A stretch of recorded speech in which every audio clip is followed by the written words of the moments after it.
Nuoruuden innolla matkustin pendolinolla kohti tuntematonta. Nainen valehteli mulle tietonsa, odotin muodokasta, en lähipubin kaskelottia.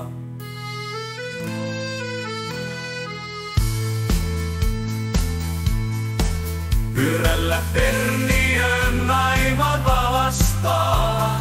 Jälkeenpäin likainen olo kuin huoralla. Kylpä piti pestämään Suovalla.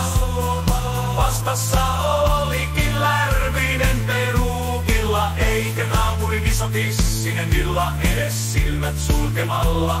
En pystynyt pakenemaan tätä painajaista, vaan jouduin naimaan Grönlannin palasta. Pyörällä Perniön naimat valastaa. Jälkeenpäin likainen olo kuin huoralla. Kylpä piti pestämään Suovalla.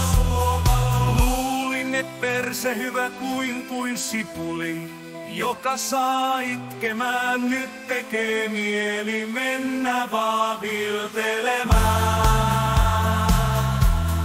Vieläkin tosta käteen jäi trauma, vähän kuin kävis Raumalla. Pyörällä Perniön naimat valastaa. Jälkeenpäin likainen olo kuin huoralla. Kylpä piti pestämään Suovalla.